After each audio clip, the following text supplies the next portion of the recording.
नमस्कार, स्वागत है आप सभी का B1 न्यूज में। मैं हूं आपके साथ श्रुति पांडे। पीरियड्स एक ऐसा शब्द जो आज तक लोगों के लिए एक स्टीरियोटाइप बना हुआ है, जिसको सुनते ही लोग अजीब तरीके से हिचकिचाते हैं या कह सकते हैं कि इस शब्द को टालने की कोशिश करते हैं, लेकिन इस शब्द को टाला नहीं जा सकता।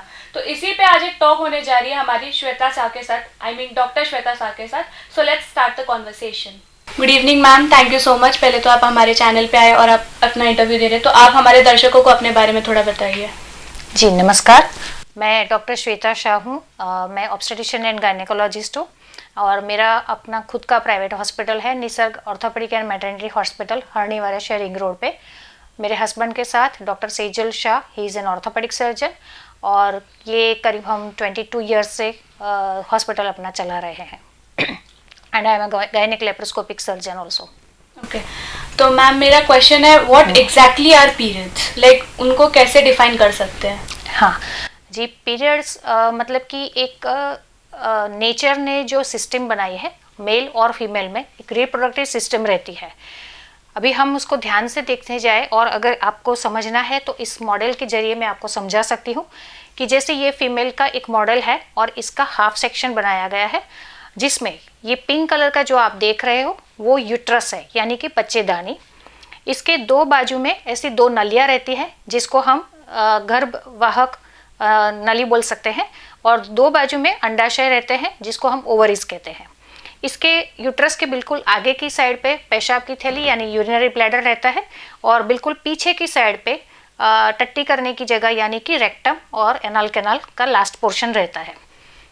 And this part is vagina, यानी कि योनि मार्ग बोलते हैं। अब नॉर्मली क्या रहता है कि ये सिस्टम मेल और फीमेल में दोनों में डिफरेंट है। तो why only females are getting period? Because of this system and the hormones interplay.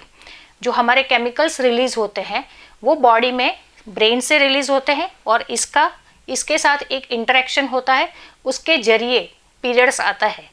Periods यानी सिंपल भाषा में एक ब्लड फ्लो रहता है, वो करीब महीने में, हर फीमेल को महीने में 4 डेज के आसपास रहता है। किसी को 5 डेज भी हो सकता है, किसी को 7 डेज भी हो सकता है, किसी को 3 डेज भी हो सकता है। That is absolutely normal.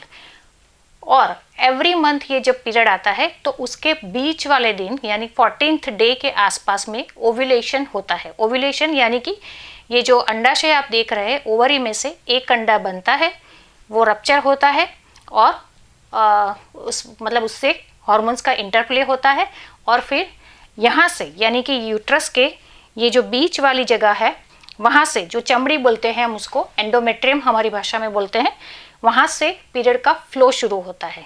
तो उसके साथ कचरा यानी मतलब डेब्रिस और वो सारा म्यूकस वो सब भी निकलता है, तो उसको माहवारी बोलते हैं।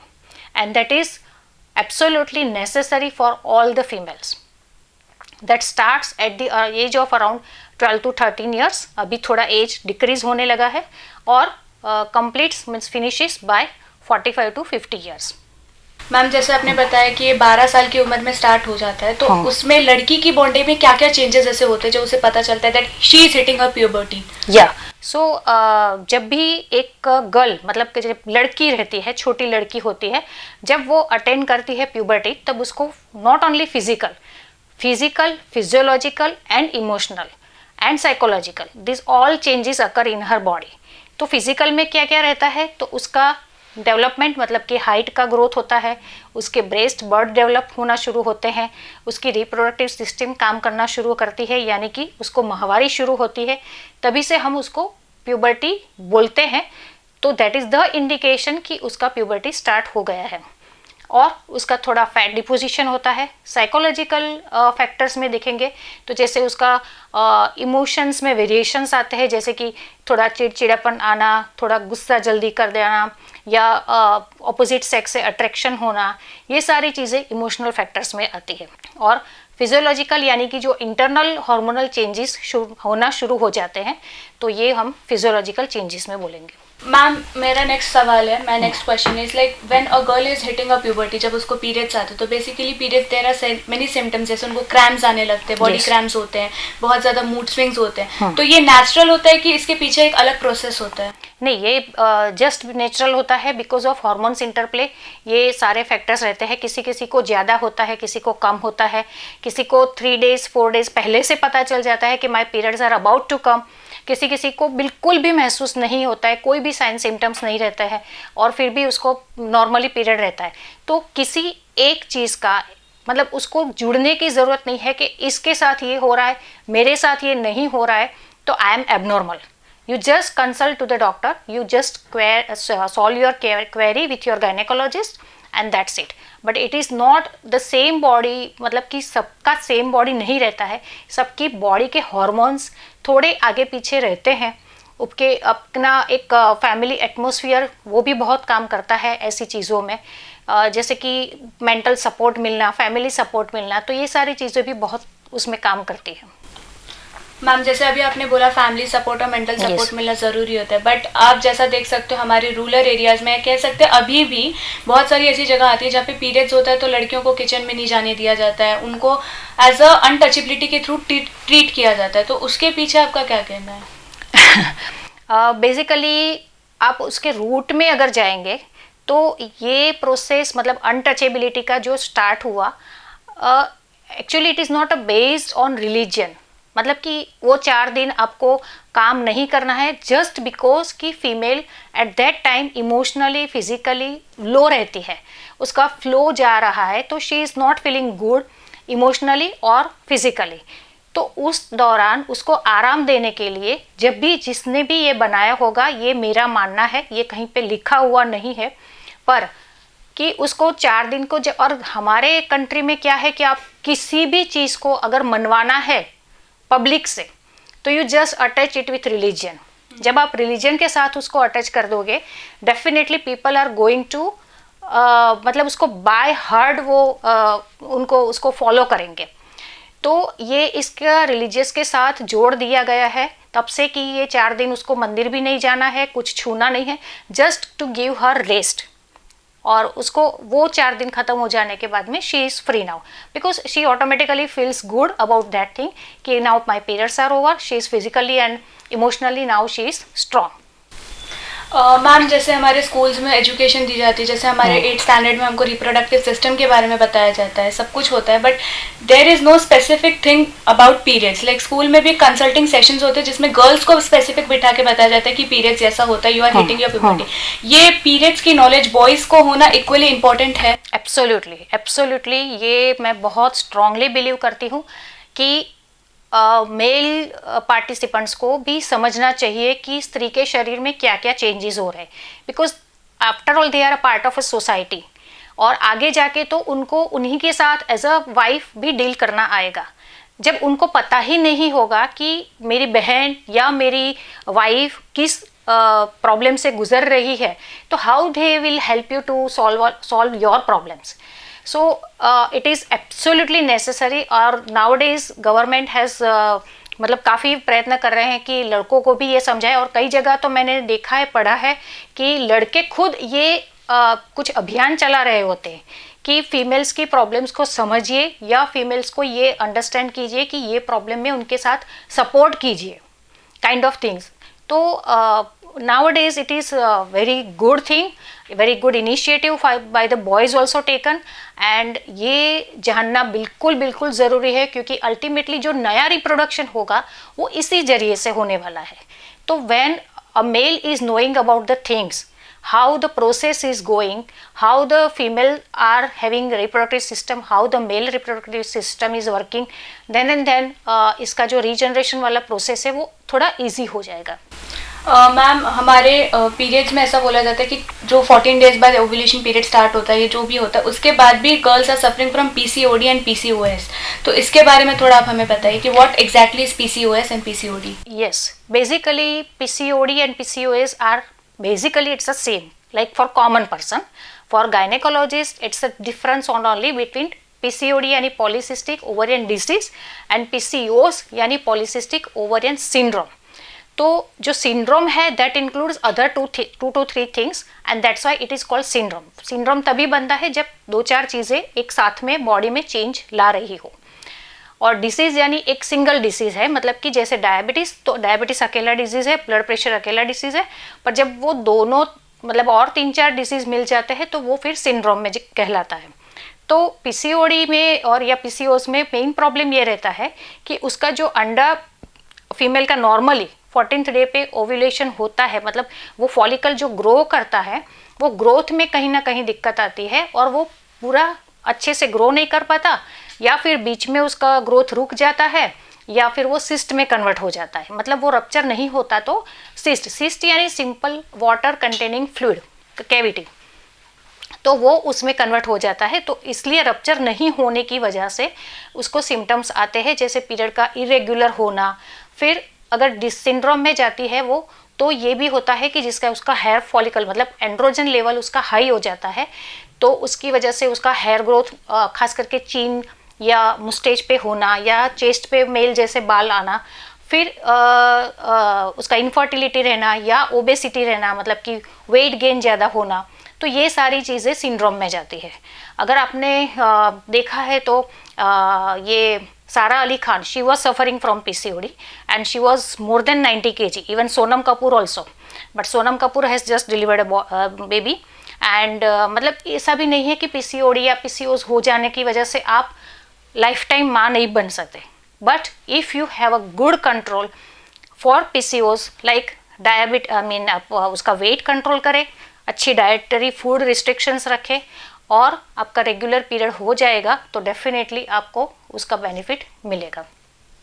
मैम इरेगुलर पीरियड्स जब आते हैं तो कहा जाता है स्ट्रेस वजह से होता है, लड़कियों को ज़्यादा स्ट्रेस होता है, बट आज की लाइफ में womens are having lots of stress, like household works करना, फिर उसके बाद जॉब जाना, फिर आके घर के काम करना, तो उस वजह से अगर पीरियड्स लेट हो रहे तो उस पर आपका क्या कहना है? देखो, सबसे पहली बात तो ये कि एवरी फीमेल अंडरस्टैंड्स कि she is only stressful, right, कि मैं काम करती हूँ, मुझे इतना स्ट्रेस हो जाता है, मुझे इतना स्ट्रेस रहता है, मुझे ये देखना होता है, वो देखना होता है। मेरी ओपीडी में मैं हर रोज़ मिनिमम ऐसे 2-3 पेशेंट को समझाती हूँ कि स्ट्रेस किसकी लाइफ में नहीं है, चाहे वो मेल है या फीमेल है। मेल को भी अपना स्ट्रेस रहता है, उसको भी कमाने का जिम्मेदारी है, उसको भी पूरी फैमिली का देखना होता है, तो उसका एक स्ट्रेस लेवल अपनी तरफ होता है। इनफैक्ट मैं तो ये बोलूँगी कि फीमेल को इतना तो फ़ायदा है कि वो रो लेती है, तो अपना एक स्ट्रेस निकालने का एक जरिया उसके पास है। मेल तो बेचारा रो भी नहीं सकता, अगर रोएगा तो बोलेंगे कि लड़का होके रो रहा है क्या, तो that is absolutely wrong thing. लड़के भी रो सकते हैं और लड़कियां भी रो सकती है। तो स्ट्रेस ऐसी चीज़ है कि आप कितना लेते हो, कोई देने आना आता नहीं है आपको, कोई लाइफ में कोई स्ट्रेस देने नहीं आता है। आप किस चीज़ को स्ट्रेस में कन्वर्ट करते हो उस पर बहुत डिपेंड करता है। बाकी रहा वर्क प्रेशर, तो आप अपना एक लिमिटेशन बना सकते हैं कि मेरे से इतना काम हो रहा है, अगर यहाँ पे मेरे से नहीं हो रहा है तो I should take help of others where this area is not working. और थोड़ा मेडिटेशन, थोड़ा योग प्रैक्टिस, उससे स्ट्रेस काफ़ी रिलीव हो जाता है। मैं ये नहीं कहूँगी कि मेरे बोलने से एक ही दिन में सबका स्ट्रेस चला जाएगा या नहीं होना चाहिए। हाँ, कुछ कंडीशंस आपकी लाइफ में जब आती है कि स्ट्रेसफुल हो जाते हैं, पर एवरीडे अगर आप जो वही काम है, जैसे आपका सुबह से उठना, फिर उसके बाद लंच बॉक्स तैयार करना, फिर जॉब जाना, तो ये आपका रूटीन है, तो उसमें उसको स्ट्रेस बनाने की ज़रूरत नहीं है, राइट। उसको आप मैनेज ही ऐसे कर दीजिए कि जिससे आपको वो स्ट्रेस फील नहीं हो, और फिर आप उसके साथ डील कीजिए, 100% कोई प्रॉब्लम नहीं होगी। मैम 2018 में हमारी एक बॉलीवुड इंडस्ट्री से एक फिल्म निकली थी अक्षय कुमार द्वारा, पैडमैन करके, तो जिसमें उन्होंने बताया था कि सैनिटरी पैड यूज करना in like while in periods it's very mandatory for every woman, but when we look out to rural time या पिछले टाइम पे देखते थे तो there were not something called sanitary pads. उस टाइम पे भी लड़कियां पीरियड्स को ज्यादातर कपड़े से या उससे कर सकते। तो आज के टाइम पे जैसे बहुत सारी चीजें निकली, मेंस्ट्रुअल कप निकले, टैम्पन्स निकले, उसके बारे में थोड़ा गाइड करिए कि वो सब यूज करना इज ओके, क्योंकि ज्यादातर फीमेल्स को उनको यूज करना ही नहीं आता है। यस, उसके लिए बहुत सारे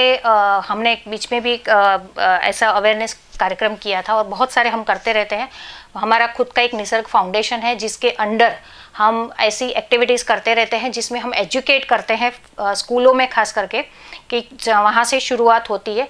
तो 12-13 ईयर्स की मतलब 5th 6th 7th 8th वाली स्टैंडर्ड की गर्ल्स को और बॉयज़ को हम समझाते हैं कि आपको पीरियड्स में कैसे क्या क्या यूज़ करना है। और सबसे इम्पोर्टेंट है जो हाइजीन, तो ये सबका रिलेशन हाइजीन के साथ है। जो आपने जो भी नाम दिया, सैनिटरी पैड ले लो या मेंस्ट्रुअल कप्स ले लो, तो वो सबका कनेक्शन हाइजीन के साथ है, because your hygiene should be maintain at any cost. अगर वो आपका सही रहेगा तो आपको आगे जाके कोई लाइफ में मतलब रिप्रोडक्टिव सिस्टम रिलेटेड दिक्कत नहीं आएगी। तो ऑफकोर्स जब इन्वेंशन होता है उसके बाद ही सबको पता चलता है, और sanitary pads are the best one, और उसको तो यूज़ करना ही चाहिए। और ये पैडमैन मूवी के लिए तो I salute to the makers of it, और उससे ज़्यादा कि उसके फाउंडर को, जो उनका नाम थोड़ा बहुत ही साउथ इंडियन नेम है and very long name, but something like Arun something I can say. तो उनको मैं शत शत नमस्कार करना चाहूँगी कि उन्होंने अपनी वाइफ का प्रॉब्लम देख के ये जो घर पे बनाया और सस्ते वाले पैड बनाए कि जिससे घर घर पे वो पहुँच पाए। तो जब से वो पैड बने उसके बाद वैसे भी ओवरऑल पैड की रिक्वायरमेंट बढ़ गई है, मतलब कि पैड का यूज़ बढ़ गया है। That's a very good thing. तो clothes are not at all dirty, but it is preferable to use pad because it is मतलब we can throw it out in a proper polythene bag, जिससे गंदा भी नहीं लगे और अच्छे से आप डिस्पोज उसको कर सकते हैं। कई जगह पे तो सैनिटरी नैपकिन्स के इंसिनरेशन मशीन भी लगवाए जाते हैं, जहाँ पे बिल्कुल उसको ऐसे फेंक देने से या ख़राब दिखता है तो वो मशीन में आप अगर डाल देते हो तो 1 सेकंड में वो बर्न हो जाता है। तो sanitary pad are very good for I mean hygienic purpose के लिए। और दूसरा है जो आप मेंस्ट्रुअल कप्स बोल रहे हो, they are also equally good, पर उसमें उसका थोड़ा टेक्निक है अंदर लगाने का। तो कभी मौका मिला तो हम अगर वो अवेयरनेस प्रोग्राम हमने किया तो definitely I will show you कि वो कप लाके बताना पड़ेगा कि कैसे उसको इंसर्ट करना होता है। या फिर अगर आपको नहीं आता है तो you can contact your near by gynaecologist, वो आपको सिखा देंगे कि कैसे उसको इंसर्ट करना होता है। और बाकी रहे tampons are also equally good, and उसमें भी है कि आप सिर्फ ये चीज़ ध्यान रखिए, आप कोई भी चीज़ यूज़ करें उसको 3 to 4 आवर्स से ज़्यादा मत रखिए, उसको फेंक दीजिए, क्योंकि वो कचरा भरा रहता है। तो काफ़ी टाइम तक अगर वो वही फ्लो वहाँ पे अगर रहेगा तो it will infect your reproductive system. Ma'am आपने बोला था कि जब मेंटल स्टेट होता है या पीरियड जब इसमें जाती है, लड़की जब पीरियड्स में आती है तो उसे एक फैमिली सपोर्ट की ज़रूरत होती है। बट फैमिली सपोर्ट से ज़्यादा उसे उसके पार्टनर की सपोर्ट ज़रूरत होती है, पार्टनर की सबसे ज़्यादा ज़रूरत होती है। तो उस पर आपका कुछ कहना है कि एक मैन का सपोर्ट करना अपनी वाइफ के लिए is equal important well she is having her periods? हाँ देखो, अभी पीरियड में आपने जो बोला वो बात सही है, पर वो कौन सी एज से शुरू होता है। जैसे अभी लड़की है, अगर 11-12 साल की लड़की पीरियड में बैठना शुरू होती है, उसको ऑफकोर्स फैमिली का सपोर्ट चाहिए, खास करके मदर का। और जब वो एक बार उसकी सेक्सुअल एक्टिविटी आ जाती है फिर उसको पार्टनर का सपोर्ट चाहिए, या अगर वो इफ़ शी गेट्स मैरिड तो फिर उसको हस्बैंड का सपोर्ट उसको मिल सकता है।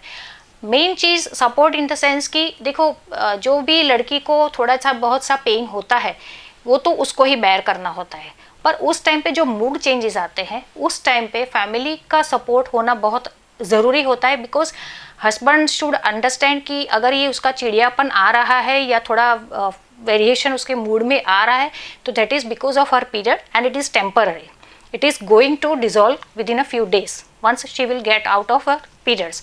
और दूसरी बात ये भी मैं कहना चाहूँगी कि जब पेन होता है तो आपको महीने में एक आध बार पेन किलर लेने से कोई नुकसान नहीं होता है। कई बार पेशेंट्स आते हैं और मुझे जब पूछते हैं कि मैडम उसको बहुत पेन हो रहा है, जब मैं गोली लिख के देती हूँ और फिर दूसरी बार आएंगे मैडम उसका पेन नहीं जा रहा है, तो मैंने बोला गोलियाँ कितनी ली आपने?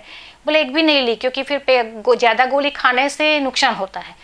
अरे बेचारी जो लड़की पेन सहन कर रही है उसको उस वक्त पेन से रिलीव करना ज़्यादा बेटर है कि आपका लॉन्ग टर्म सोच के कि वो नुकसान करेगी। और एक गोली एक महीने में लेने में या 2 से 3 गोली लेने में कोई नुकसान नहीं है। आप उसको अगर लगातार कंटिन्यूअस ले रहे हैं तो वो नुकसान कर सकता है।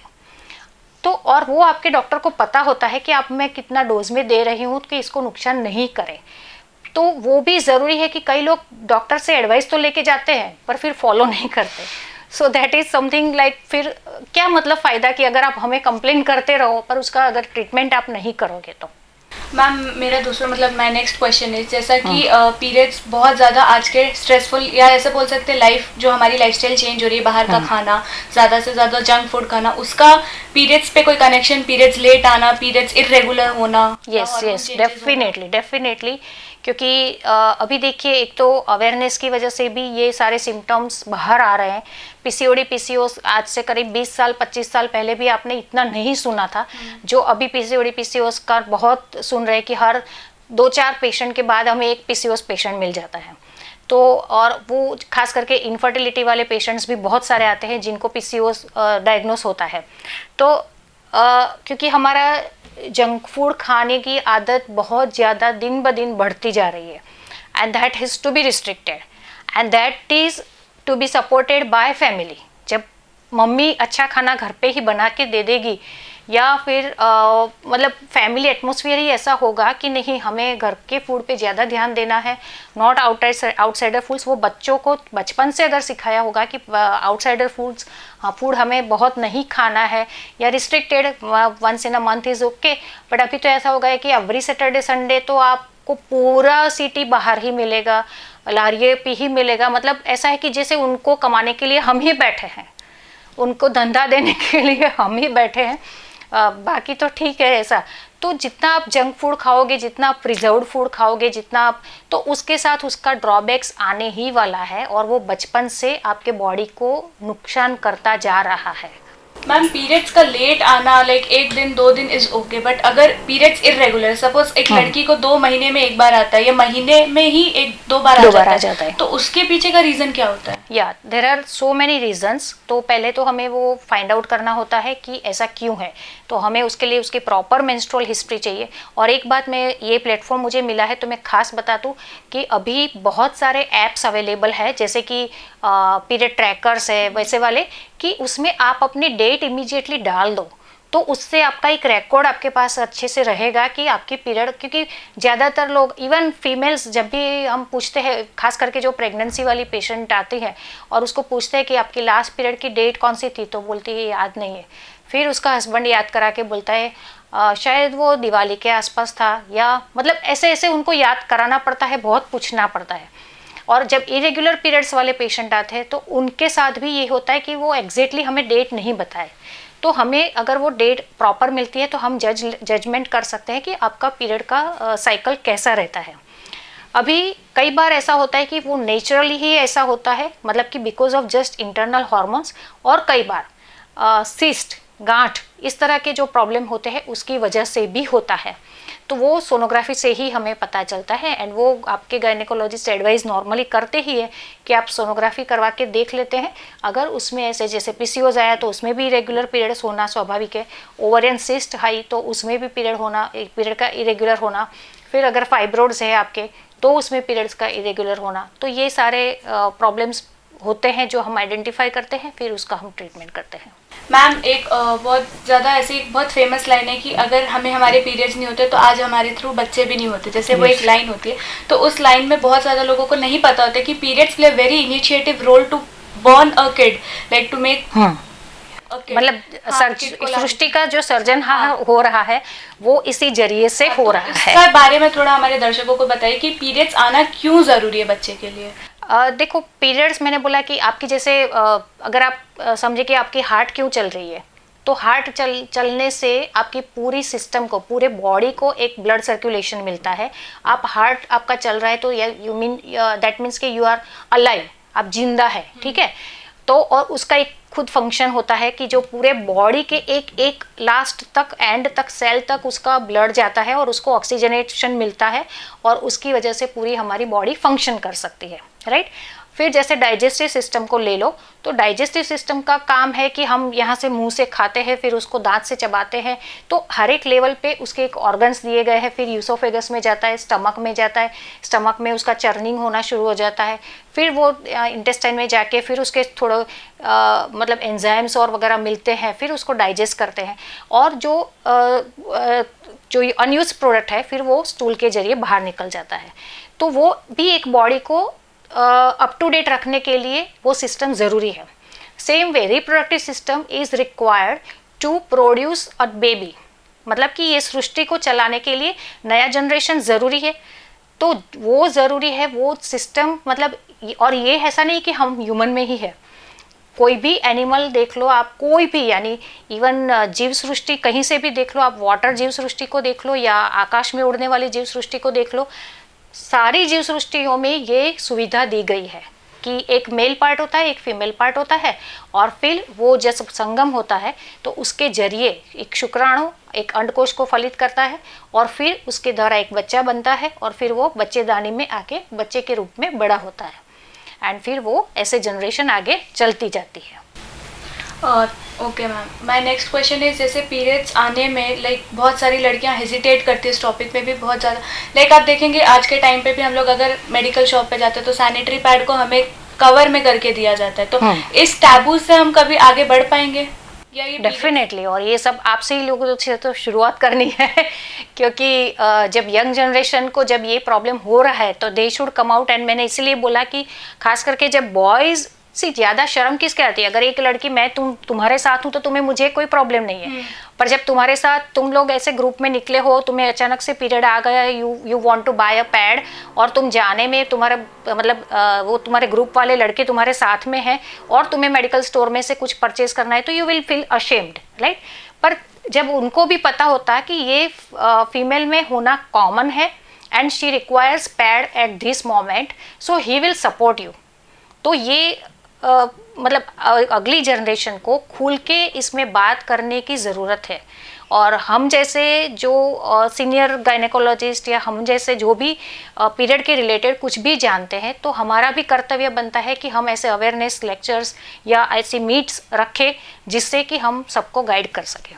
ओके मैम, जैसे कि अभी हम बात करते हैं जो रिच फैमिलीज होती है उनके लिए पीरियड्स अफोर्ड करना, लाइक पीरियड्स में पैड अफोर्ड करना इज वेरी ओके, बट जो स्लम टाइप में या ट्राइबल एरियाज में जो लड़कियां रहती हैं वो लोग ज्यादातर पीरियड्स के लिए पैड अफोर्ड नहीं कर पाते, तो उनके लिए कोई सजेशन या उन लोग के लिए कोई ऐसा मैसेज कि उनको पीरियड्स में ऐसा क्या करना चाहिए if they are not using sanitary pad?